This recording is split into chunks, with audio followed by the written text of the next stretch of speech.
kita akan, mungkin ini kuliah farmakologi yang terakhir mungkin ya, topik yang terakhir, yaitu mengenai prinsip-prinsip pemberian kemoterapi. Kalau nggak salah, prodi nurse ini salah satu keunggulannya adalah tentang pelayanan keperawatan terkait kemoterapi gitu. Makanya di mata kuliah farmakologi ini diperkenalkan sedikit tentang prinsip pemberian kemoterapi. Oke.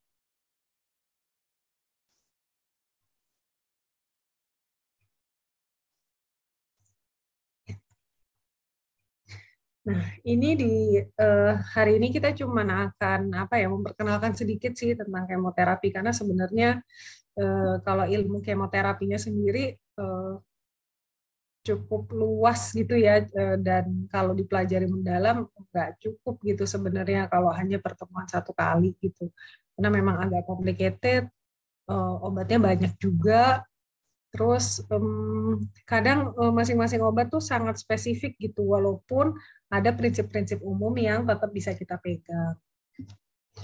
Terus yang bisa mengerjakan kemoterapi ini juga orang-orang tertentu gitu. Jadi biasanya memang perawat-perawat yang sudah dengan pelatihan khusus, karena tidak bisa dilakukan di sembarang tempat gitu. Jadi ada fasilitas-fasilitas khusus yang memang sudah didesain sejak awal untuk pelayanan kemoterapi gitu. Dokter dan perawatnya pun juga khusus, karena perlakuan terhadap obatnya, perlakuan terhadap pasiennya itu juga beda lah dari pemberian obat yang biasa. Oke, sekarang mungkin kita perkenalan dulu tentang penyakitnya ya. Kalau kita ngomong kemoterapi, mungkin teman-teman juga udah kebayang nih, oh ini untuk pengobatan kanker gitu. Tapi kanker yang seperti apa gitu kan yang harus pakai kemoterapi, karena ternyata modalitas untuk pengobatan kanker tuh nggak cuma kemoterapi gitu, banyak sebenarnya. Nah, penyakit kanker itu sendiri itu tuh sebenarnya suatu penyakit yang cirinya terutama adalah dia ada gangguan multiplikasi. Multiplikasi itu jadi perbanyakan jumlah sel. Gitu. Jadi si kanker ini suatu penyakit yang ada gangguan multiplikasi. Kenapa kita bilang gangguan? Karena mungkin yang harusnya cuma jumlah selnya 100, dia jadi memperbanyak diri menjadi 1000. Gitu. Jadi setiap sel itu ketika dia kan sel itu regenerasi ya sebenarnya. Jadi masing-masing sel di dalam tubuh itu ada seperti daur hidupnya gitu. Dan beda-beda, kayak misalnya kalau sel darah merah itu kalau nggak salah 120 hari. Itu 4 bulan ya kira-kira. Terus nanti kalau sel kulit yang paling luar yang epidermis tuh lebih cepat, saya lupa berapa, cuman lebih cepat dari 120 hari gitu. Makanya kadang-kadang teman-teman kan suka melihat kulitnya kayak istilahnya kayak ganti kulit gitu ya, kalau istilah umumnya gitu ya, itu karena regenerasi sel. Nah, sistem di tubuh ini salah satunya si regenerasi sel itu punya sistem pengaturan sendiri. Makanya ada faktor yang memicu, tapi ada juga faktor yang kayak menghambat gitu. Nah, dia tuh ada dalam keseimbangan biasanya pengaturan ini, makanya tubuhnya bisa bertumbuh dan berkembang secara normal. Nah, pada sel kanker ini itu ada ketidakseimbangan pada pengaturan perbanyakan jumlah selnya, itu salah satunya. Kalau jumlah selnya aja udah nggak normal, biasanya lebih banyak ya, itu biasanya berimplikasi pada fungsinya.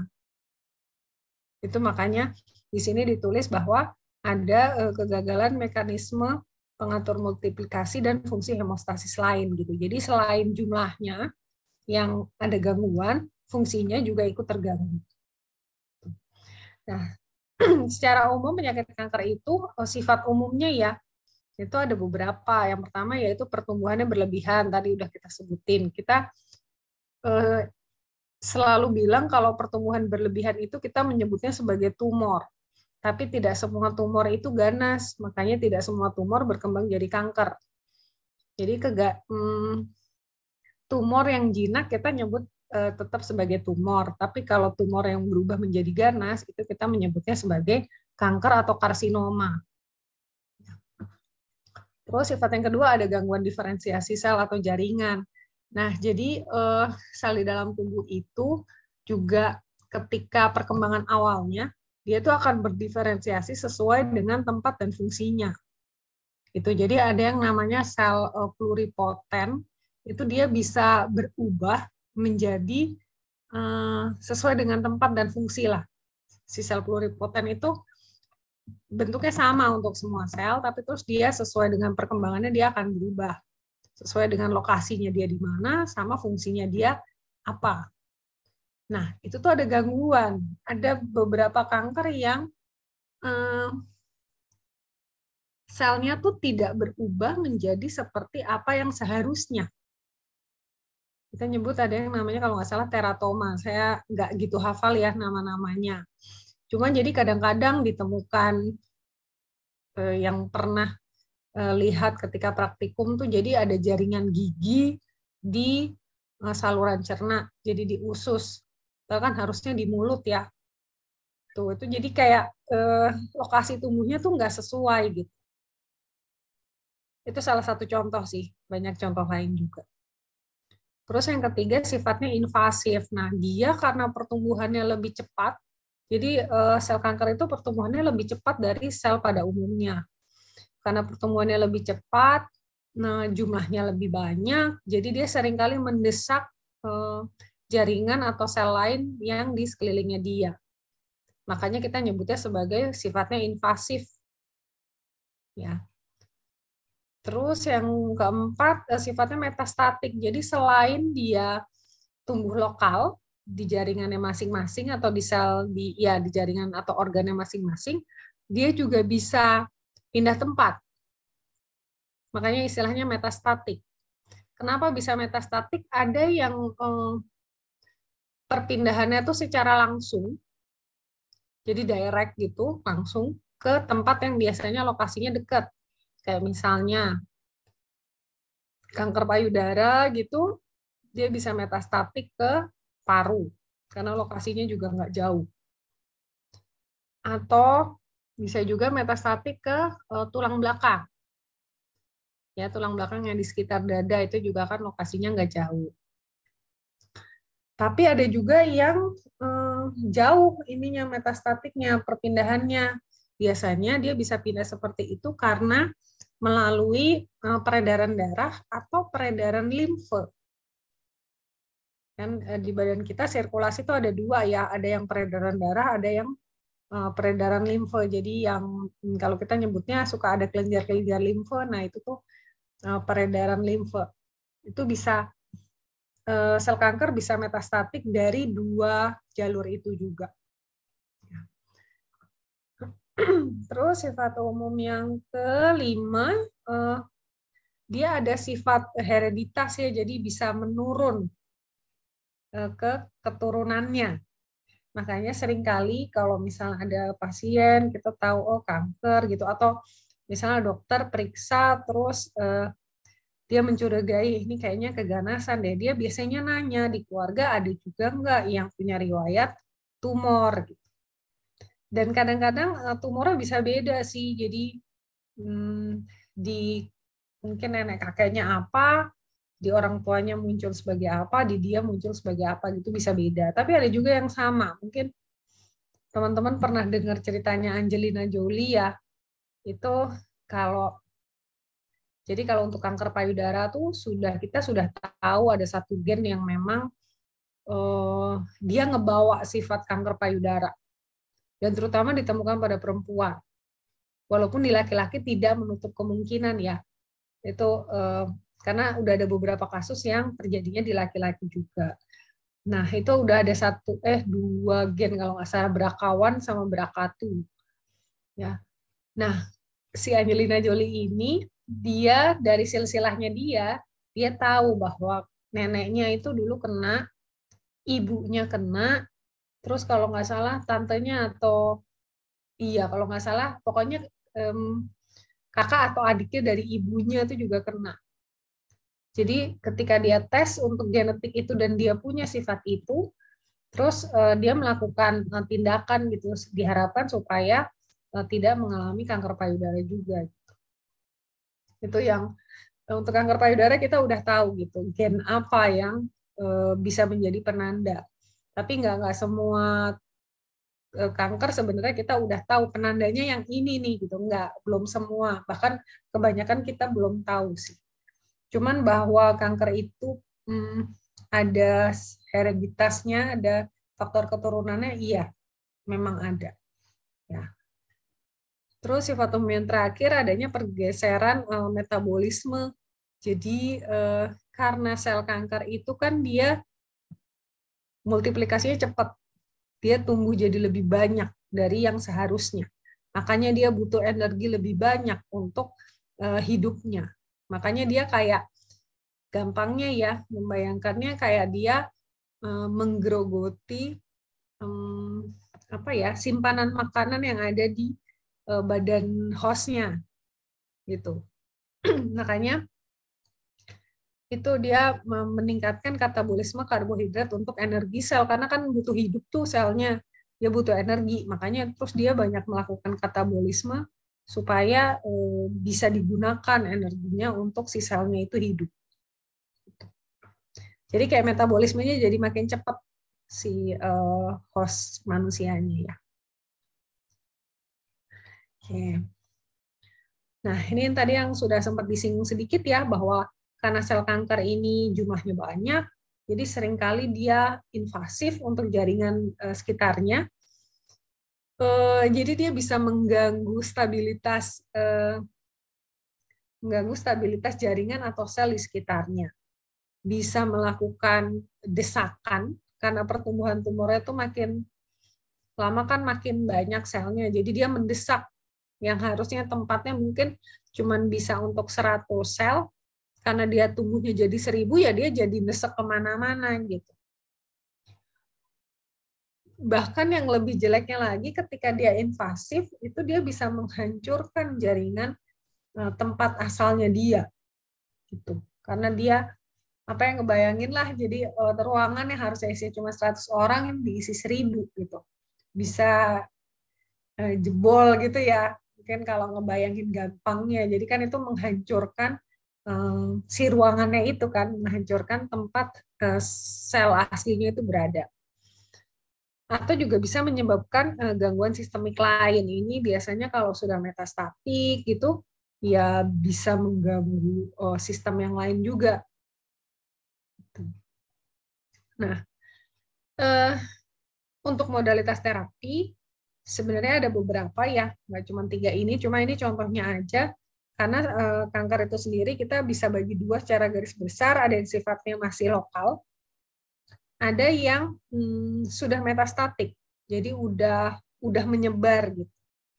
Kalau yang sifatnya masih lokal, biasanya tuh masih stadium 1 atau 2, itu masih bisa dilakukan pembedahan. Karena benar-benar kan kita yakin banget si sel kankernya itu ya udah di situ doang, dia nggak ada di tempat lain. Jadi ya udah kita bisa angkat bagian kankernya, terus kita bisa identifikasi sampai mana sih dia nyebarnya gitu. Di lokasi situ doang, di lokasi tempat kita mau ngebedah itu aja. Itu biasanya untuk tahu apakah nih di sel sekitarnya atau di jaringan sekitarnya masih ada nggak sisa-sisa sel kanker yang belum keangkat, tuh biasanya dilakukan yang istilahnya potong buku. Potong buku tuh jadi kayak biopsi jaringan ketika operasi, dan itu langsung diperiksa di situ sama dokter patologi anatomi biasanya. Gitu. Jadi dia langsung lihat apakah ini masih ada sel kanker yang nyisa atau enggak. Terus ketika masih lokal itu juga bisa dikerjain yang namanya radioterapi. Nah, kenapa nih radioterapi masih termasuk modalitas terapi yang lokal? Karena radioterapi yang sekarang itu sudah pelaksanaannya itu sudah lebih menjurus ke satu lokasi jaringan tertentu. Gitu. Jadi alatnya itu bisa dimasukkan hanya ke lokasi tempat yang mau dilakukan radioterapi. Jadi nggak seluruhnya dilakukan radioterapi. Kalau zaman dulu ya, zaman dulu masih seluruhnya di radioterapi. Radioterapi itu radiasi ya, jadi terapi dengan radiasi. Nah, kalau yang mau kita bahas hari ini tentang kemoterapi itu biasanya diberikan pada pasien dengan kanker yang sudah metastatik, jadi yang justru sudah menyebar kemana-mana. Ya. Biasanya seringkali kombinasi sih untuk terapi ini. Jadi misalnya karena kankernya sudah besar gitu masanya, jadi ya udah kita angkat, tapi karena ada kemungkinan sudah menyebar tapi kita nggak bisa identifikasi secara jelas, jadi terus habis pembedahan kita lanjutin dengan kemoterapi. Nah, sekarang kita masuk ke kemoterapinya ya. Kemoterapi itu terapi sistemik untuk mengatasi keganasan. Jadi obatnya bentuknya cair atau bubuk yang nantinya dicairkan. Dan dia diberikan secara sistemik, jadi bisa masuk ke seluruh bagian tubuh sebenarnya. Ini terutama digunakan untuk kanker yang sudah menyebar ke berbagai organ, makanya istilahnya tadi untuk kanker yang sudah metastatik, kanker yang tidak bisa diatasi dengan operasi, jadi kadang kanker yang sudah stadium lanjut banget, gitu sudah advance, dia nggak bisa diatasi dengan operasi, karena memang ya sudah menyebar kemana-mana, dan operasi itu resikonya besar gitu untuk pasiennya. Jadi daripada kita operasi tapi resiko untuk pasien mengalami komplikasi itu besar, makanya biasanya dilakukanlah si kemoterapi ini. Gitu. Jadi tergantung stadium berapa dan kondisi pasiennya juga. Atau pada kasus-kasus yang rekuren. Rekurennya jadi kayak kambuh. Jadi udah dioperasi, udah bagus kondisinya, nggak lama tapi muncul lagi gitu. Nah biasanya yang kayak gitu mungkin habis operasi berikutnya atau tidak dioperasi lagi tapi langsung di kemoterapi, bisa seperti itu. Ya, jadi ada tiga kondisi utama gitu yang merupakan indikasi pemberian kemoterapi. Yang pertama tadi kankernya udah nyebar kemana-mana atau kondisi metastatik, kankernya tidak bisa diatasi dengan operasi. Ini selain pada stadium lanjut atau kalau pasiennya memang tidak bersedia untuk operasi ya, atau punya kontraindikasi tertentu untuk dilakukan operasi, itu bisa. Ya, jadi kondisi pasiennya misalnya sebenarnya stadium kankernya belum terlalu advance, jadi mungkin masih stadium 3 gitu. Tapi karena kondisi umum pasiennya tidak begitu baik, jadi istilahnya kita toleransi operasinya tuh jelek, ya udah kita nggak bisa operasi, jadi jalan lainnya kita bisa berikan kemoterapi. Terus indikasi ketiganya untuk kemoterapi ini terutama pada kasus-kasus yang rekuren atau berulang ya, rekuren tuh berulang. Nah untuk kemoterapi ini cara pemberiannya macam-macam sebenarnya, ada yang bentuknya oral, ada. Itu kalau nggak salah untuk kanker payudara tuh ada yang per oral, jadi pasiennya bisa pulang. Itu dia minum itu 1 kali per hari kalau nggak salah selama sekian lama gitu. Atau ada juga yang buat kanker paru kalau saya nggak salah. Jadi biasanya kalau udah operasi, udah kemoterapi yang injeksi, terus untuk menjaga supaya tidak kambuh lagi, kalau nggak salah ada yang per oral kanker paru. Terus itu kalau intravena udah biasa ya, intravena, intramuskular, subkutan, tapi jarang nih, biasanya intravena sama intratekal justru, tergantung dari lokasi tumornya juga.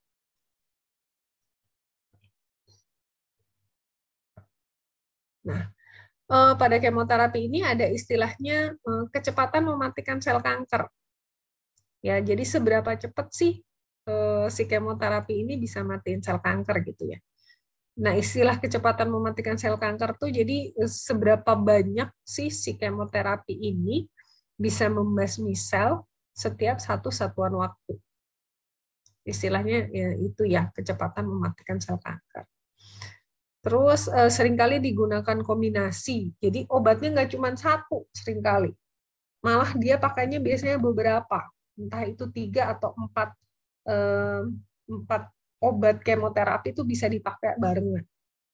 Apa fungsinya dipakai barengan? Ya untuk meningkatkan kemanjuran ya, efektivitas tuh kemanjuran. Gitu. Jadi supaya ya lebih angka keberhasilan lebih tinggi, kita pakai kombinasi. Nah, ini ada beberapa faktor dari pasien yang bisa mempengaruhi keberhasilan terapi. Yang pertama, keadaan umumnya. Tadi udah dijelaskan sedikit ya bahwa kondisi pasien, apakah dia sakitnya tuh kelihatan sakit banget gitu, sakitnya berat gitu misalnya, dengan yang masih santai-santai aja gitu pasiennya, kelihatannya dia sakit, cuman kelihatan dia masih bisa aktivitas normal, masih bisa bahkan ada yang masih bisa kerja gitu ya. Itu biasanya orang-orang yang kondisi umumnya masih bagus, kita nyebutnya kondisi umum ya, itu biasanya sih angka keberhasilan akan lebih tinggi dibandingkan yang kondisi umumnya sudah tidak begitu baik. Faktor yang kedua yang menentukan juga status imunologis. Jadi biasanya kalau status imunnya bagus, itu juga hasil pengobatannya akan lebih baik. Sama yang terakhir derajat penyakit. Nah ini seperti yang tadi saya jelasin. Jadi kalau orang yang sakitnya berat, angka keberhasilan pengobatan dengan kemoterapinya juga akan lebih rendah daripada yang derajat penyakitnya lebih ringan. Ya wajar ya. Semua penyakit juga seperti itu. Nah, ini ada beberapa golongan obat yang digunakan sebagai kemoterapi kanker. Saya nggak minta kalian untuk menghafalkan, karena ini cukup banyak. Cuman ini paling nggak untuk menjadi gambaran gitu ya, bahwa obat kemoterapi kanker nih ada banyak. Ini cuma contoh, itu yang di sebelah kanan ada contoh obat, itu cuma contoh. Sebenarnya lebih banyak. Dan kombinasinya juga tergantung dari kanker yang dialami pasien. Jadi misalnya kanker payudara, mungkin sama-sama pakai obat yang sama dengan kanker paru misalnya. Cuman kombinasinya beda, dosisnya beda, lama pemberiannya juga beda, cara pemberiannya juga beda, tergantung dari jenis kanker yang dialami. Gitu. Biasanya nanti kalau sebagai perawat yang membantu dokter yang melakukan kemoterapi, kita mengikuti instruksi dokternya. Ya, jadi karena dia yang tahu ini kanker payudara misalnya stage-nya derajatnya stadium berapa gitu, kan dokternya yang tahu ya. Dan itu juga akan menentukan kemoterapinya kombinasinya apa, dosisnya berapa, cara pemberiannya gimana, dan berapa lama dia harus diberikan. Gitu. Itu yang menentukan dokternya, kita hanya mengikuti instruksi dokternya jadinya. Ya. Cuman ini menjadi apa ya, pengetahuan awal lah gitu, bahwa kayak apa sih kerjanya anti kanker itu, karena nanti biasanya pengaruhnya ke efek samping. Ya. Selain ke efek terapi tentunya, loh efek terapi kan memang kita mau ya, itu yang kita mau. Cuma masalahnya dengan mekanisme kerja seperti ini, ternyata itu juga pengaruh ke efek samping. Jadi golongan obat yang pertama itu adalah agen alkilasi istilahnya. Itu dia obat ini mekanismenya merusak DNA sel kanker. Kan di pelajaran biologi teman-teman udah tahu ya bahwa untuk pembelahan sel itu butuh RNA dan DNA. Jadi kalau RNA yang ada di inti sel itu tidak terbentuk itu ketika pembelahan sel, ya dia nggak bisa membentuk sel baru. Ada juga antimetabolit.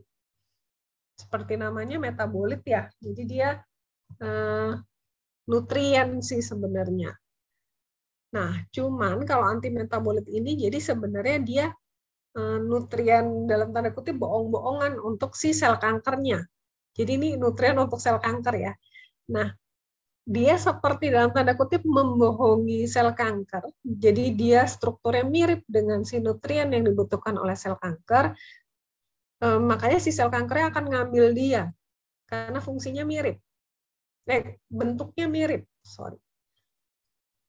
Tapi kan dia nggak bisa berfungsi sebagai nutrien karena dia bukan nutrien aslinya. Makanya terus si sel kankernya nggak bisa pakai dia, jadi sel kankernya nggak bisa tumbuh dan regenerasi. Makanya akhirnya dia mati selnya, sel kankernya. Terus golongan yang ketiga ada alkaloid dari tumbuhan, ini juga menghambat pembelahan sel ya. Tadi kan kita udah tahu kalau kanker itu ada gangguan multiplikasi, ada gangguan memperbanyak diri gitu. Makanya memperbanyak dirinya apa? Kalau sel-sel itu ya dengan membelah diri kan. Jadi kalau membelah dirinya ini kita hambat, pertumbuhan sel secara keseluruhan juga akan terhambat. Golongan yang keempat ada antibiotik antitumor. Jadi ini sebenarnya mirip dengan antibiotik, tapi fungsinya sebagai antitumor. Ya. Ini juga mekanismenya mencegah sintesis RNA. Itu kan tadi saya sudah cerita ya bahwa kalau RNA dan DNA tidak terbentuk di dalam sel itu, ketika pembelahan sel, maka selnya tidak sempurna dan dia tidak akan bisa hidup. Terus yang terakhir ada golongan obat topoisomerase inhibitor. Topoisomerase ini salah satu enzim yang dibutuhkan untuk pembentukan DNA. Jadi ketika enzim topoisomerase-nya ini dihambat, itu replikasi DNA-nya tidak bisa terjadi, DNA tidak terbentuk, pembelahan sel juga tidak bisa terjadi. Ya. Ini contoh-contohnya lumayan banyak.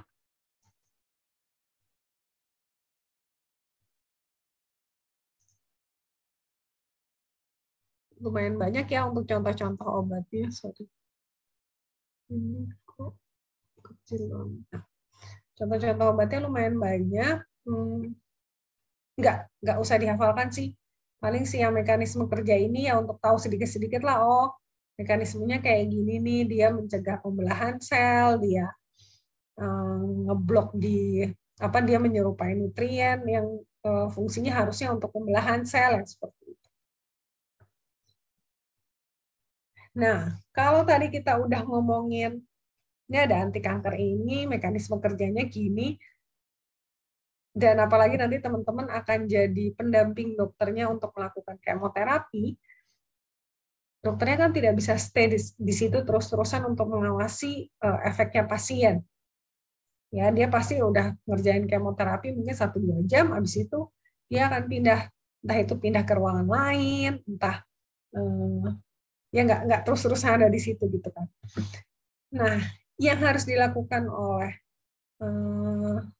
perawat dalam hal ini adalah pemantauan efeknya ke pasien, baik itu efek terapi maupun efek samping.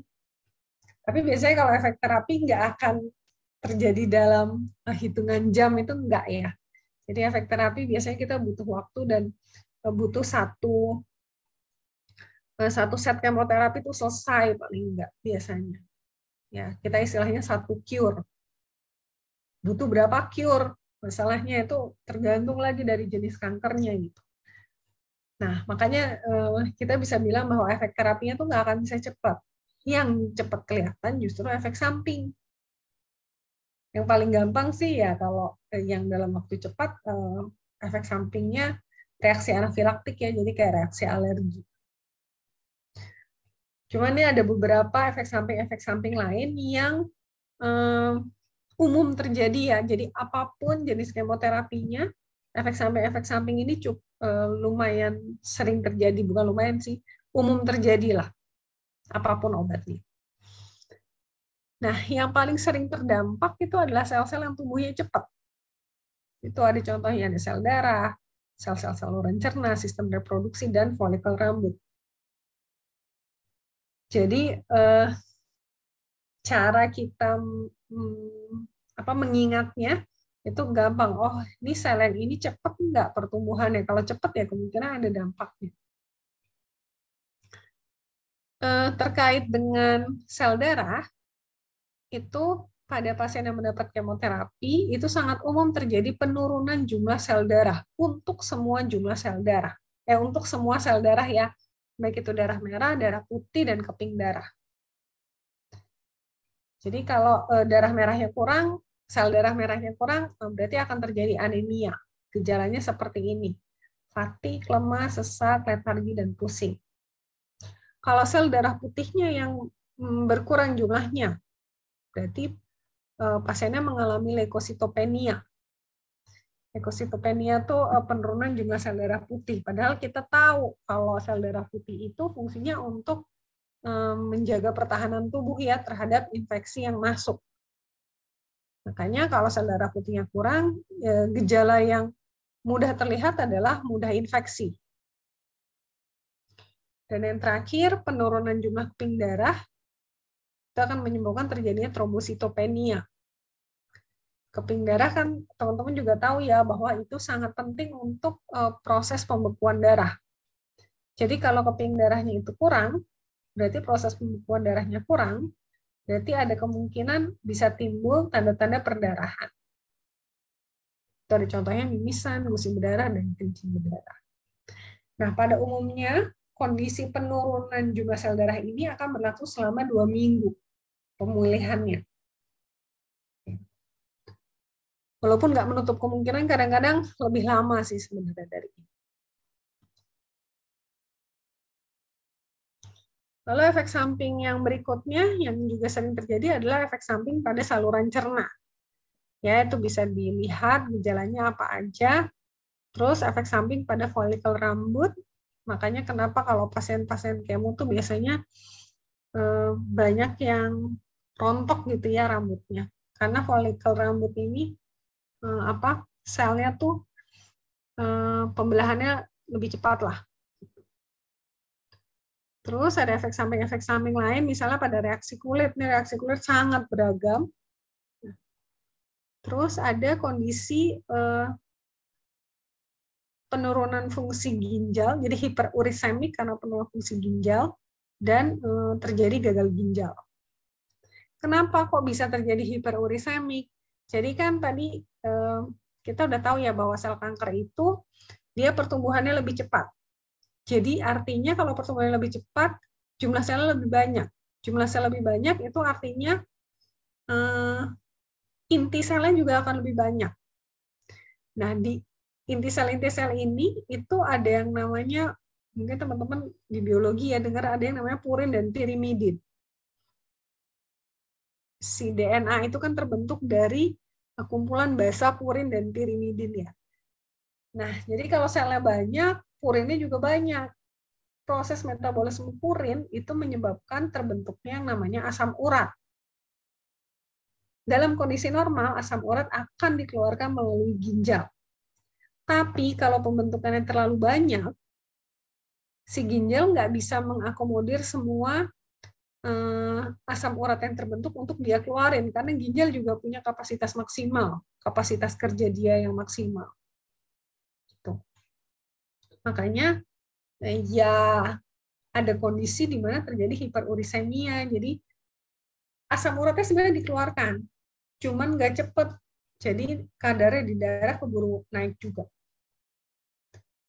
Nah, ada cara-cara yang bisa dilakukan untuk mencegah hiperurisemia. Yang pertama, hidrasi, jadi minum yang banyak.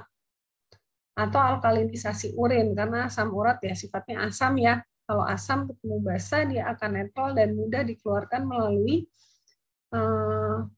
air atau urin. Yang terakhir, untuk mencegah hiperurisemia bisa diberikan allopurinol.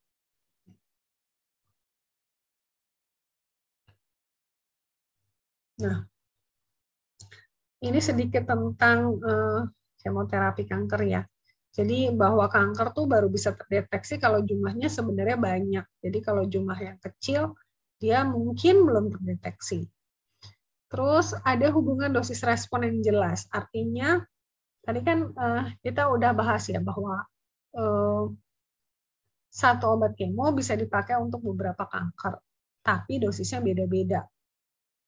Cuman antara dosis yang berbeda-beda itu punya hubungan dosis respon yang jelas. Jadi semakin tinggi dosisnya, misalnya, maka sel kanker yang bisa berkurang atau yang mati juga akan lebih banyak. Cuman yang perlu diingat, ketika kita ngasih dosis lebih gede, resiko efek sampingnya juga akan lebih besar. Itu yang perlu diingat. Terus jadwal pemberian obatnya itu harus tepat. Jadi biasanya kalau kemoterapi ini ada apa ya namanya? Ada kayak pedoman atau standarnya sendiri ketika mau pemberian oleh dokter atau perawat. Jadi harus jadwalnya tuh ngikutin itu sebisa mungkin. Ya.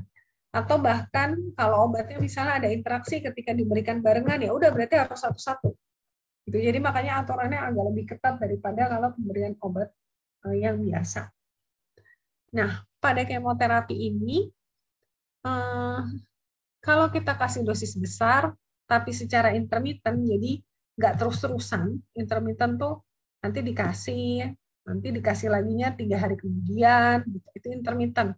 Jadi ada jeda antara dosis. Nah, kalau kita berikan secara intermittent, walaupun dosisnya besar, itu hasilnya akan lebih bagus karena dapat mematikan jumlah sel yang lebih banyak dengan pengaruh yang lebih sedikit terhadap jaringan sehat. Dan si jaringan sekitarnya itu juga akan punya waktu untuk pemulihan. Gitu. Jadi nggak terus-terusan digempur kemoterapi gitu kan. Jadi dosis besar diberikan secara intermittent, ya on off gitu ya, itu hasilnya lebih bagus daripada kalau kita kasih terus-terusan dengan dosis yang kecil.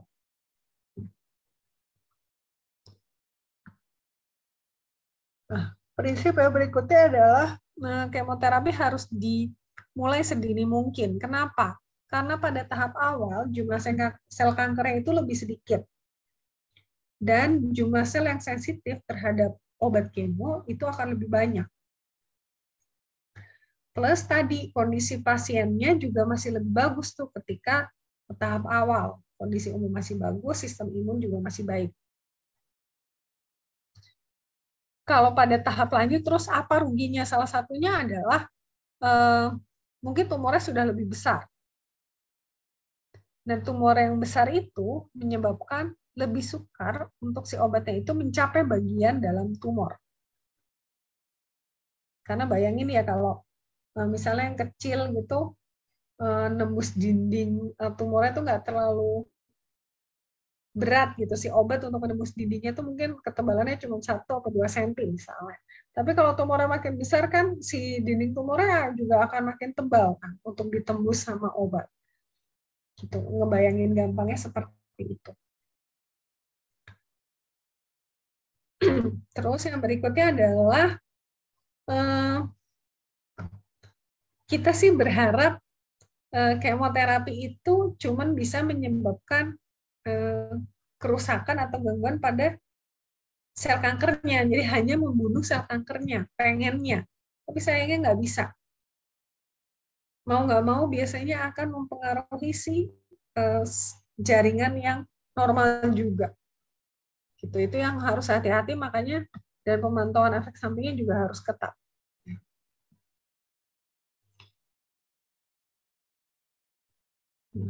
Terus pada tumor yang ganas, pertumbuhan itu biasanya sifatnya eksponensial. Teman-teman masih ingat ya waktu SMA, ada darat hitung, ada darat ukur, ada eksponensial. Kalau tumor yang ganas itu dia akan lebih cepat pertumbuhannya. Di awal-awal biasanya dia lebih cepat daripada di akhir pertumbuhannya. Nah, ketika proses pertumbuhannya itu cepat, kepekaannya dia terhadap kemoterapi juga akan lebih baik dibandingkan ketika dia sudah mulai melambat. Gitu, makanya suggest-nya, sarannya adalah memang dilakukan kemoterapi sedini mungkin. Nah, terus kenapa pada kemoterapi ini banyak diberikan terapi kombinasi? Tadi yang pertama udah ini ya, kita udah sempat bahas di depan ya, kita mau cari efek menguntungkannya, gitu. Yaitu bisa punya efek sinergisme. Jadi ya berjalan beriringan untuk meningkatkan keberhasilan, intinya gitu. Tapi kita harapannya kalau obat kombinasi itu jadi dosis masing-masing obatnya bisa kita turunin, tapi tetap dapat efek keuntungan yang sama tanpa kita nambahin toksisitasnya. Karena kalau obat semakin naikin, efeknya mungkin akan lebih bagus efek terapinya, tapi efek sampingnya ikut naik biasanya. Makanya seringkali kita pakai obat kombinasi supaya dosisnya nggak terlalu tinggi tuh untuk kedua obat yang dikombinasi. Yang kedua, alasannya untuk menunda terjadinya resistensi. Ini sama seperti antibiotik ya, untuk anti kanker ini ada yang kanker-kanker yang sudah resisten juga. Nah, untuk terapi kombinasi, syaratnya adalah bahwa si obat ini, sifat obatnya, dan efek keberhasilan dan profil efek sampingnya itu harus beda antara obat yang dikombinasi. Jadi kalau sama, percuma. Dia tidak akan mendapatkan efek yang menguntungkan dengan pemberian kombinasi tersebut. Mungkin sekian dari saya. Kalau teman-teman ada pertanyaan, silakan.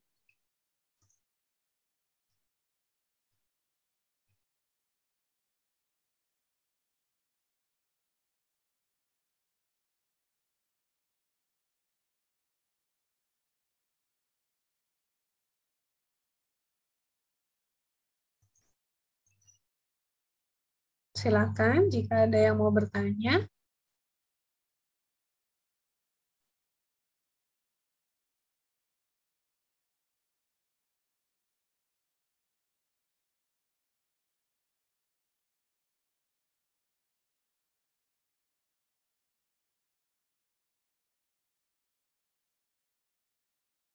Dok, saya izin bertanya.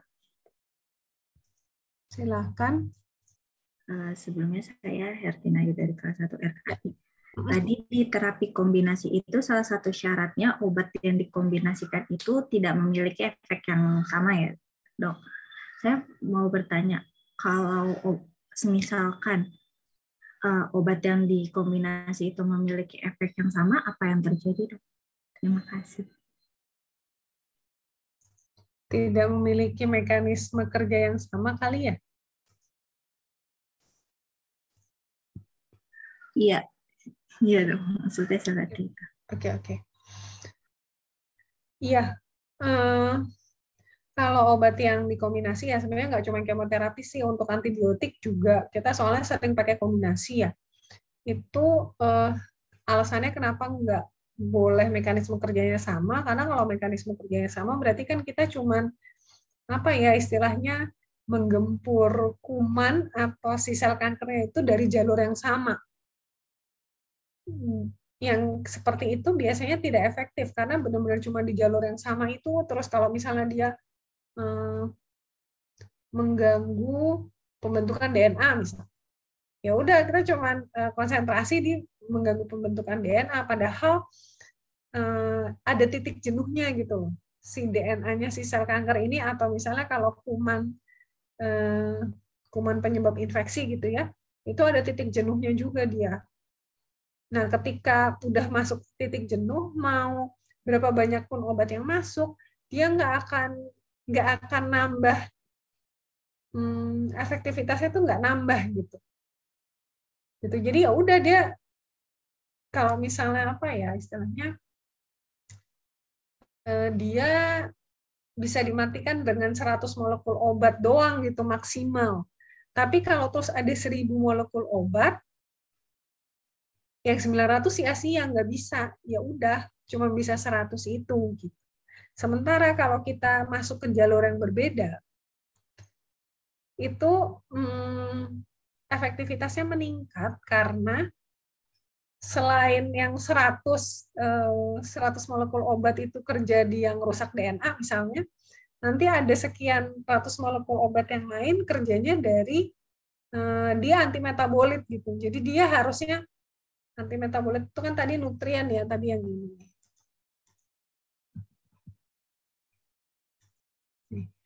Antimetabolit itu kan jadi dia menyerupai nutrien yang dibutuhkan untuk pembentukan DNA gitu kan. Nah, dia keburu ngambil ini sebagai nutrien yang dia pikir berguna untuk pembentukan DNA. Jadi kayak yang ini kita ngerusak DNA-nya, tapi di satu sisi kita juga membantu matinya sel-sel ini dengan menyerupai nutrien itu tadi gitu. Jadi kayak makin cepat si obat-obatnya ini mematikan sel kankernya itu gitu. Lebih ke situ sih. Terus itu kalau dari sisi mekanisme kerja ya. Sementara kalau dari sisi profil efek samping, kita juga berharap sih ada obat yang profil efek sampingnya berbeda yang bisa kita kombinasi. Kenapa? Karena kalau misalnya profil efek sampingnya sama, itu nanti efek sampingnya jadi makin berat di satu sisi itu doang. Gitu. Itu yang agak serem juga sih sebenarnya. Kalau misalnya yang satu sama-sama nurunin HB, kita tambahin lagi dengan obat lain yang sama-sama menurunkan hemoglobin juga lah, itu berbahaya kan, jadi hemoglobinnya akan semakin tertekan. Yang tadinya udah jelek dengan kondisi kanker ini bisa lebih jelek lagi gitu, karena kita pakai obat-obat yang dua obat yang mungkin efek sampingnya sama gitu. Jadi memang kalau bisa profil mekanisme kerja dan efek sampingnya beda ketika kita pakai obat kombinasi. Itu kira-kira ya.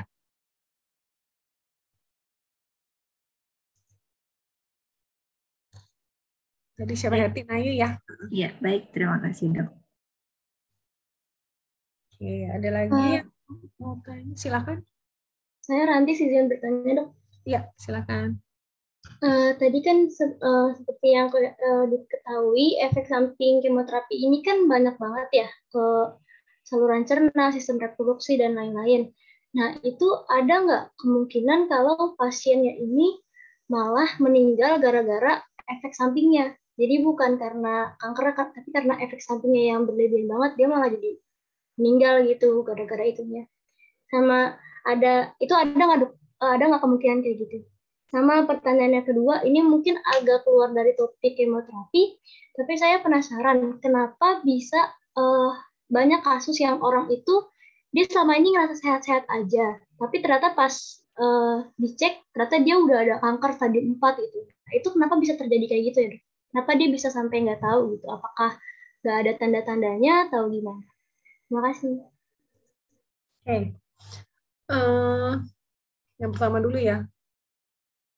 Jadi pasien kanker itu malah sebenarnya kebanyakan itu meninggalnya bukan karena si kankernya itu sendiri gitu. Jadi lebih ke karena kondisi badannya yang jelek gitu, entah karena efek samping obatnya, karena perjalanan penyakitnya bisa sih, dia meninggal karena perjalanan penyakitnya bisa. Cuman selain itu dia juga bisa meninggal karena salah satunya sih efek samping. Iya, efek dari si obatnya itu. Jadi misalnya nih, dengan dia dikasih kemoterapi, terus pansitopeni kan, pansitopeni itu menyebabkan misalnya karena dia leukositopeni menyebabkan infeksi paru misalnya. Terus karena imunitasnya juga jelek, ketika dikasih berbagai antibiotik nggak mempan, kondisinya memburuk. Itu kan lebih ke meninggalnya karena si infeksi parunya, bukan karena kankernya sebenarnya yang menyebabkan dia meninggal. Cuman kan dia bisa infeksi paru karena dikasih kemoterapi itu yang menyebabkan pansitopeni. Seringkali kejadiannya gitu. Terus proses perjalanan penyakitnya plus obat-obat kemo itu menyebabkan nafsu makan menurun karena mual. Itu sering banget menyebabkan kondisi pasiennya jadi jelek. Gitu. Jadi bukan semata-mata benar-benar karena si sakit kankernya gitu ya, tapi karena dia nggak bisa masuk makanan, asupan jelek, kondisi badannya jadi jelek juga, jadinya ya bayangkan orang yang sulit untuk makan dan minum gitu ya teman-teman bisa membayangkan kan, itu banyak juga yang meninggalnya karena itu gitu, mungkin sudah terlalu nutrisinya sudah nggak bagus, cairan juga masuknya susah gitu.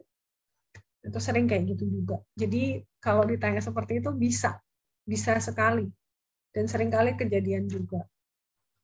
Makanya ketika kita mau milih modalitas terapi, si dokternya selain pertimbangan dokternya, biasanya pasiennya ditanya juga pendapatnya, gitu, karena nggak semua pasien pasti menyetujui apa saran dari dokternya, nggak semua, banyak pertimbangannya gitu ya.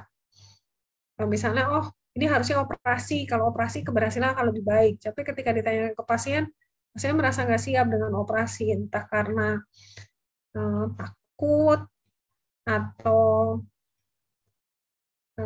apa ya, secara keyakinan mereka pikir nggak perlu operasi, ini harusnya bisa pakai obat aja misalnya. Itu jadi banyak pertimbangannya sih untuk pemilihan terapi. Terus kalau untuk pertanyaan kedua,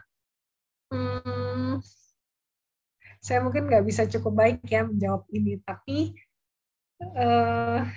kenapa bisa nggak ketahuan di awal gitu ya? Karena kadang-kadang gejalanya memang nggak ada atau nggak spesifik kadang-kadang. Seringkali yang nggak spesifik sih. Jadi mungkin pasiennya cuma merasa, ini kok kayaknya dia bolak-balik demam, udah dicek untuk segala macam infeksi, nggak ada infeksinya, atau dia tiba-tiba jadi mengurus gitu ya, apa? Jadi lebih kurus dalam waktu cepat misalnya gitu, padahal aktivitas dan pola hidupnya dia, pola makan, pola minumnya dia nggak berubah.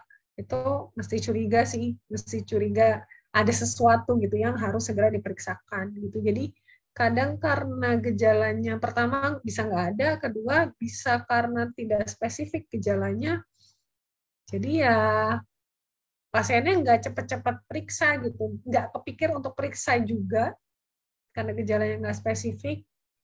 Terus dia juga nggak tahu harus periksanya kemana.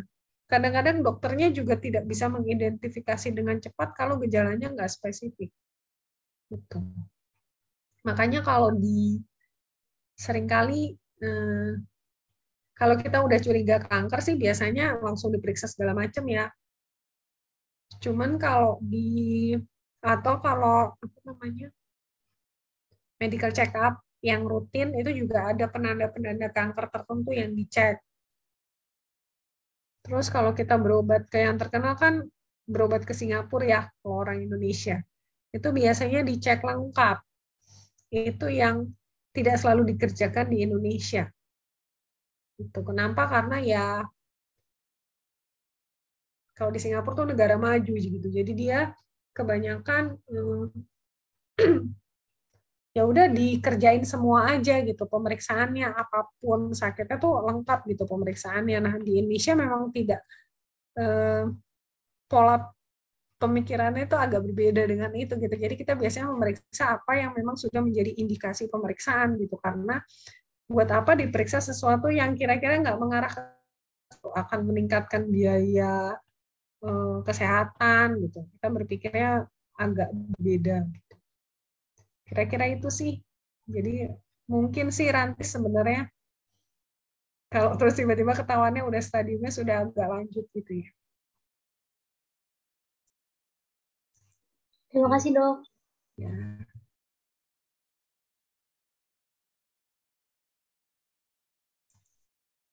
Oke, ada lagi yang mau ditanyakan? Bertanya, Dok. Dok. Angeliana, silakan. Sebelumnya saya memperkenalkan diri. Saya Angeliana Putri dari kelas 1 RKI INAX. Jadi saya pernah dengar, Dok. Sebelumnya saya bertanya, apakah benar bagi para wanita yang saat tidur jarang melepas bra akan mengakibatkan kanker atau menimbulkan kelenjar di payudara? Terima kasih, Dok.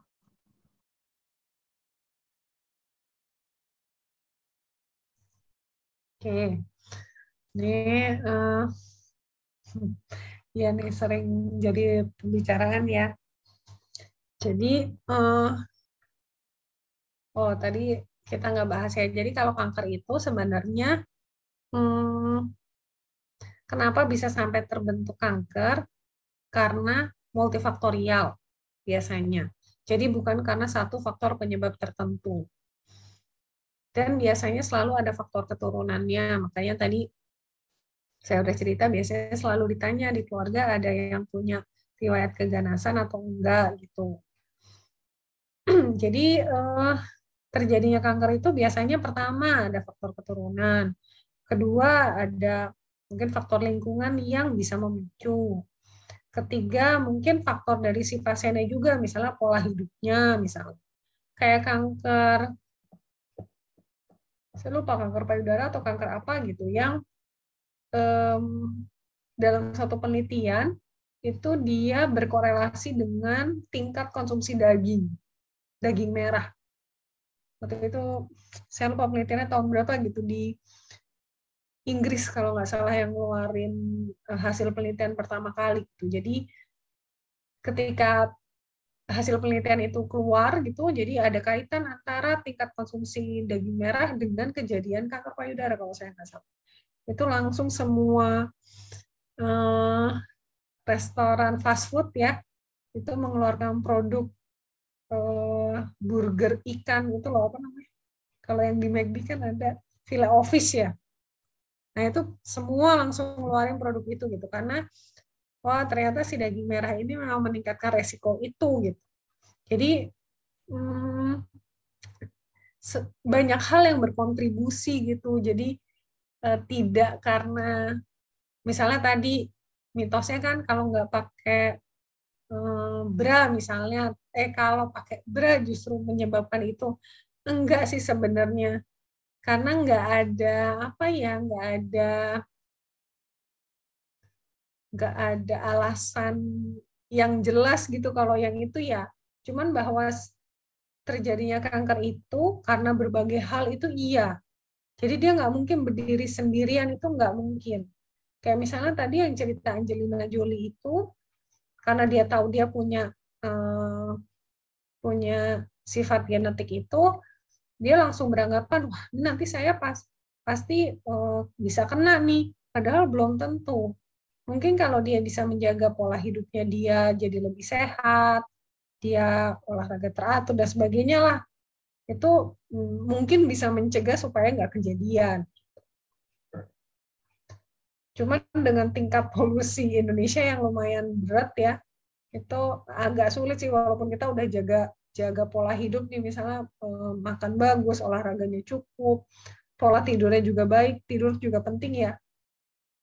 Semuanya sudah dijaga dengan baik, kalau lingkungannya sendiri tidak terlalu mendukung, ya agak susah juga karena tadi multifaktorial itu tadi.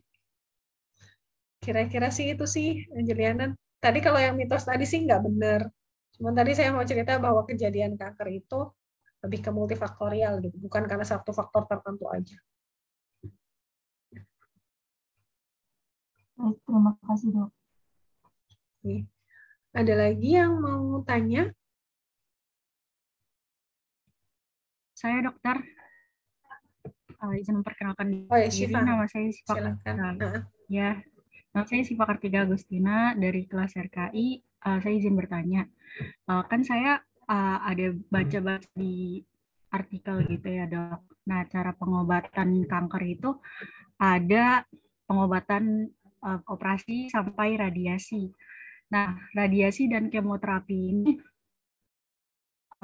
paling efektif yang mana sih dok? Terus juga apa efek sampingnya itu lebih berat?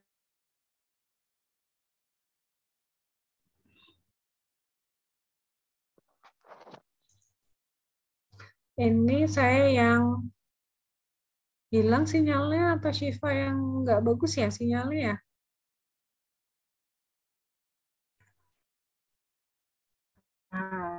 Baik dok, apa suara saya terdengar? Putus-putus sih. Tadi intinya saya dengarnya lebih bagus mana ya, radioterapi atau kemoterapi, benar nggak? Radiasi dokter. Iya, Radiasi radioterapi. atau kemoterapi ini lebih efektif Ah, Lebih efektif yang lebih mana? efektif yang mana? Terus juga efek Terus, sampingnya lebih berat yang mana? Antara oke, radiasi dan jamu. Terima kasih, dokter. oke, ya. Kalau efektivitasnya tergantung dari jenis kankernya.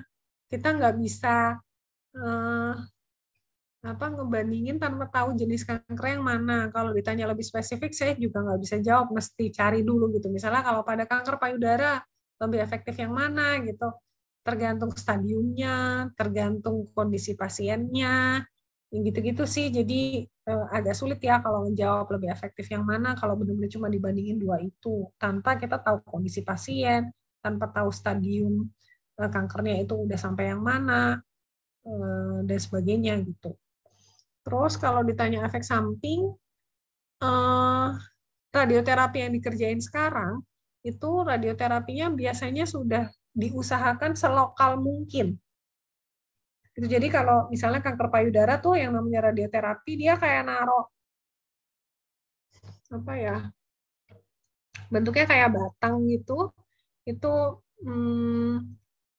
ada, saya nggak tahu gimana nyimpen radiasinya di batang itu, jadi batang itu dimasukin ke jaringan payudaranya, nanti dia benar-benar cuman meradiasi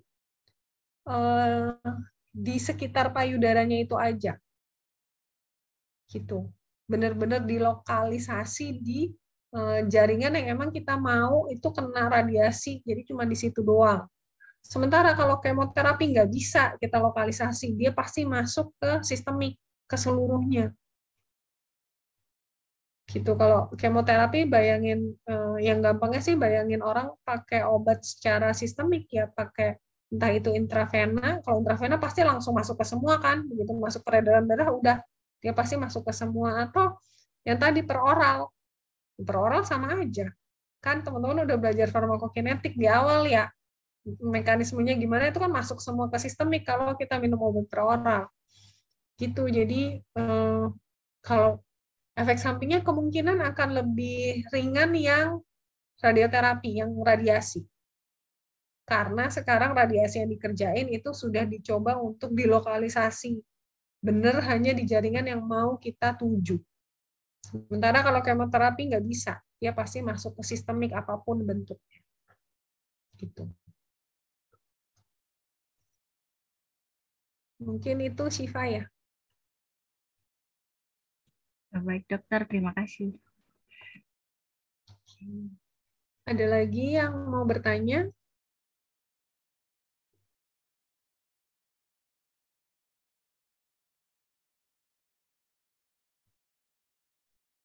Oke, mungkin sekalian saya jelaskan terkait sama praktikum ya. Kalian tuh praktikum bulan apa ya? April.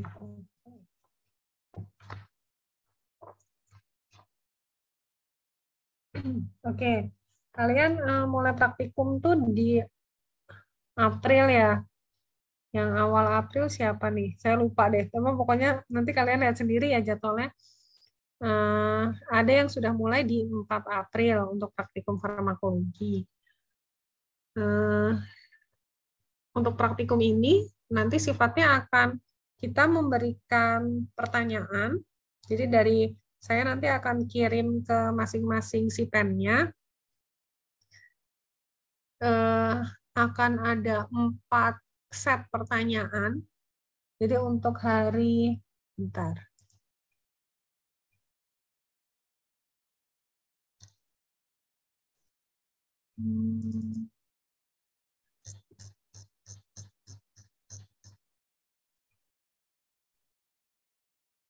Oh, yang tanggal 4 April itu mulai dengan kelas A ya, 4 sampai 8 April. Terus kelas B 11 sampai 15 April dan kelas RKI 18 sampai 22 April. Terus nanti masing-masing kelas itu kita akan membagikan 4 set pertanyaan. Jadi ada yang tentang topik farmakokinetik, farmakodinamik, topik yang kedua tentang toksikologi, topik ketiga tentang monitoring efek obat, dan topik keempat tentang obat tradisional. Nanti masing-masing kalian kan satu kelas ada berapa orang ya?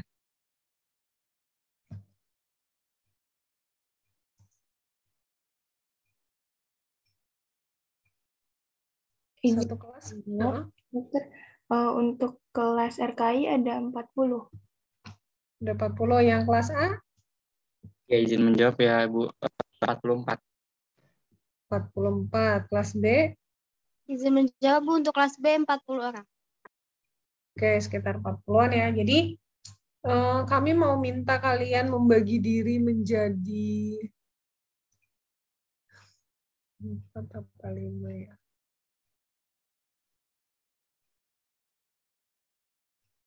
Mungkin jadi 5 kelompok aja ya. Jadi satu kelas ada 8. Satu kelas ada 5 kelompok. Jadi satu kelompok ada 8 orang kira-kira. Yang 44 tadi mungkin berarti ada yang 9 ya. Ada yang 9 orang ya satu grup. Terus nanti masing-masing grup harus menjawab pertanyaan yang kita berikan tadi. Gitu. Pertanyaannya mungkin satu set pertanyaan tergantung, ada yang mungkin ada yang 15 pertanyaan, ada yang sedikit tapi A, B, C, D, E gitu. Jadi mungkin cuma 4 pertanyaan tapi dari nomor 1 tuh ada A, B, C, D, E-nya gitu. Tergantung nanti tergantung soalnya.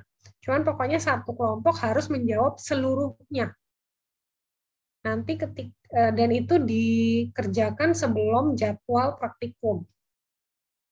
Ya. Lalu nanti ketika jadwal praktikumnya, jadi untuk yang kelas A itu kan tanggal 4 sampai tanggal 8 ya. Kami hanya masuk sampai hari Kamisnya, sampai tanggal 7. Nanti yang tanggal 8 dengan dari dari perawatan gitu, dari prodi keperawatan gitu ya. Kami hanya masuk dari Senin sampai Kamis aja.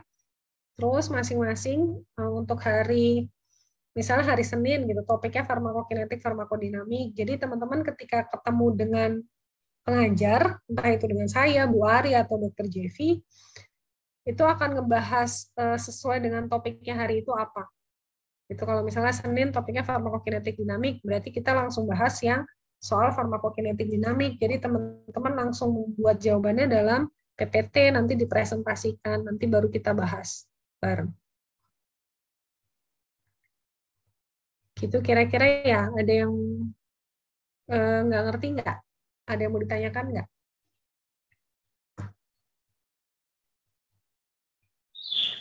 Saya izin bertanya, Dok. Boleh. Tadi kan dokter bilang dikerjakan sebelum jadwal praktikum. Berarti semisal kan hari Senin ya, dimulai hari Senin. Berarti sebelum hari Senin itu soalnya udah disebarkan begitu, Dok?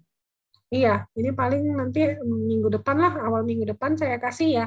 Jadi kan ada waktu kira-kira hampir sebulan ya, 3 minggu lah, untuk teman-teman ngerjain gitu. Jadi teman-teman nentuin sendiri grupnya. Ya kami menilai teman-teman kan udah gede lah, udah bisa mengatur sendiri. Jadi bagi sendiri grupnya, terus nanti kita udah kasih soalnya di awal minggu depan. Jadi ada waktu untuk ngerjain gitu. Nanti laporannya dalam bentuk PPT aja, PowerPoint, dikumpulkan di di G Drive aja. Jadi nanti kami yang download langsung dari G Drive. Ya, jadi nggak repot dikirim ke email gitu.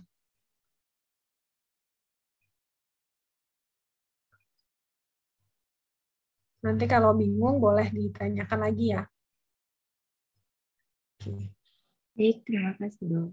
Nanti saya hubungi si pennya masing-masing aja ya untuk ngasih soalnya. Oke, ada pertanyaan lagi untuk materi atau untuk tugas praktikumnya boleh?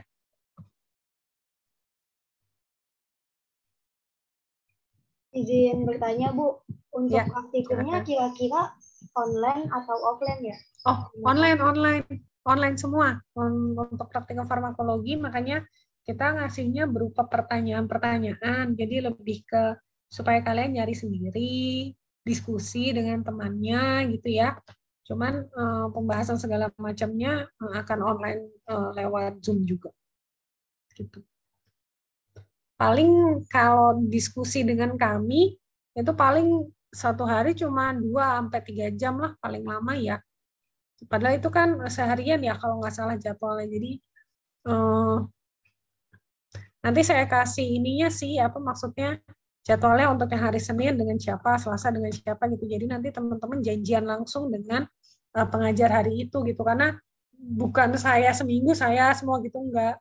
Jadi saya misalnya Senin, nanti yang Selasa dengan Dr. Jeffy atau Bu Ari gitu salah satu, nanti hari Rebonya siapa gitu, nanti jadi bisa janjian.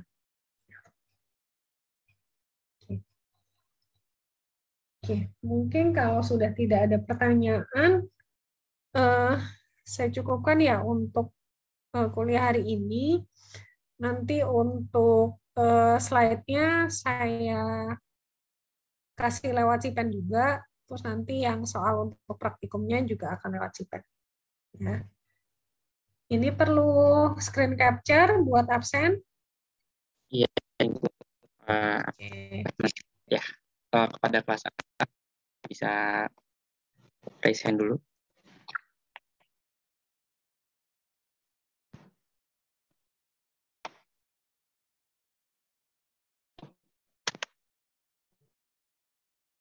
Oke.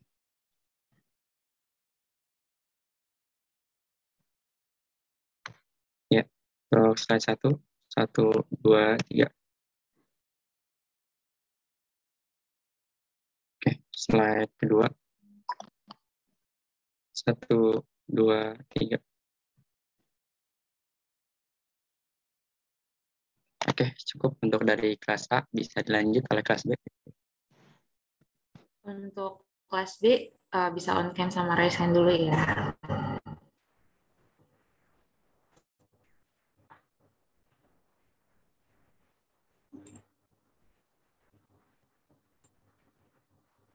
Slide Reski Indah, bisa lower hand dulu Kak.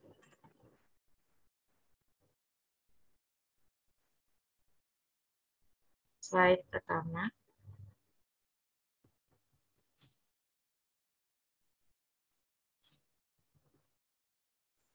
Slide kedua. Oke, sudah. Terima kasih.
Ya, Ibu, saya Nasrul Hairul, perwakilan dari Cipen kelas A, B, dan RKI. Banyak terima kasih pada Dr. Anggi yang sudah mengajarkan selama perkuliahan ini. Terima kasih, Dokter. Terima kasih Terima banyak. kasih, Dokter.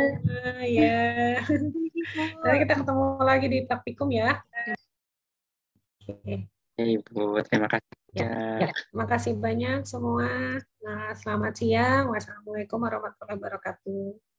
Assalamualaikum Warahmatullahi wabarakatuh. Terima kasih, Dok. Terima kasih, Dok. Terima kasih, dokter.